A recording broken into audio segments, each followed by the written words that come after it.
أعوذ بالله من الشيطان الرجيم. بسم الله الرحمن الرحيم. وما من دابة في الأرض إلا على الله رزقها ويعلم مستقرها ومستودعها كل في كتاب مبين. وهو الذي خلق السماوات والأرض في 6 أيام وكان عرشه على الماء ليبلوكم أيكم أحسن عملا. رب اشرح لي صدري ويسر لي أمري واحلل عقدة من لساني يفقهوا قولي. رب زدني علما رب زدني علما. سبحانك لا علم لنا إلا ما علمتنا إنك أنت العليم الحكيم.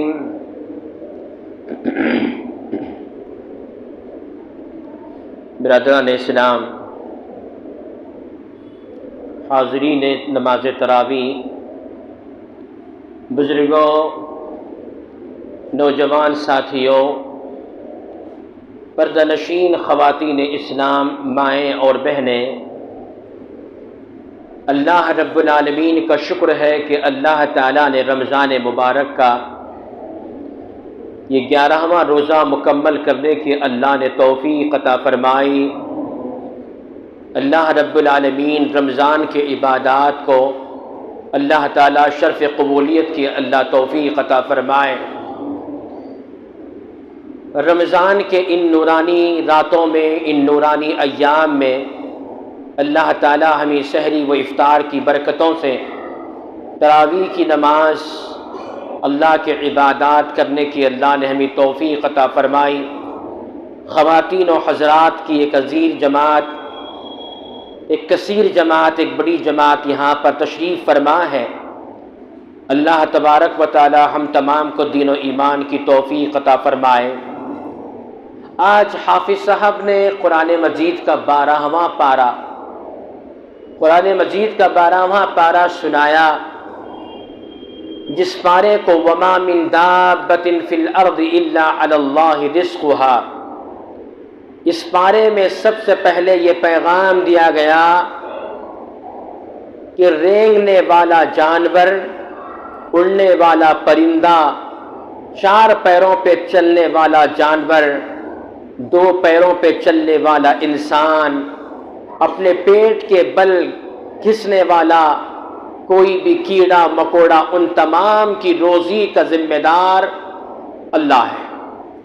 یہ پہلا میسیج آج کے 12ویں پارے کا، وما من دابہ فی الارض الا علی اللہ رزقھا، دنیا میں جتنی مخلوقات ہیں ان کی روزی کا ذمہ دار اللہ ہے۔ شیر، چیتا، ہاتھی، سانپ، بچھو، دنیا میں کتنی مخلوق جنگلوں میں ہے، انسان سے لے کر معمولی کیڑے مکوڑے، چرندے، پرندے، درندے، تمام کی روزی کا ذمہ دار اللہ ہے۔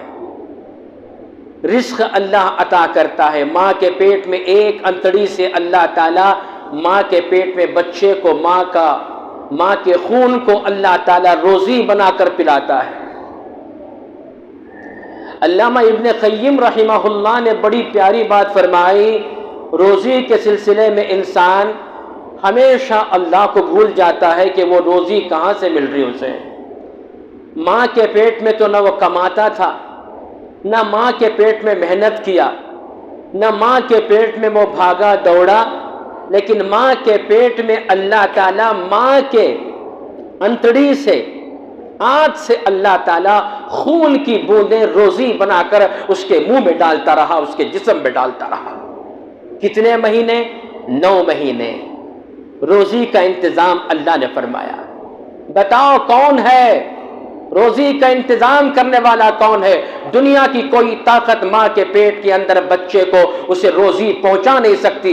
میرا پروردگار ماں کے پیٹ کے اندر بچے کو اللہ تعالیٰ روزی عطا فرمایا۔ جو ہی بچہ پیدا ہوا، بچہ باہر آیا، ماں کے جسم کے اندر اللہ تعالیٰ 2 روزی کے ذریعے اللہ تعالیٰ ماں کے جسم کے اندر چھاتیوں میں اللہ تعالیٰ دودھ کا انتظام فرمایا۔ وہاں ایک انتڑی تھی، یہاں 2 انتظام فرمایا روزی کے، تاکہ وہ آرام سے پیتا رہے۔ بتاؤ ماں کے اندر دودھ پیدا کرنے والا کون ہے؟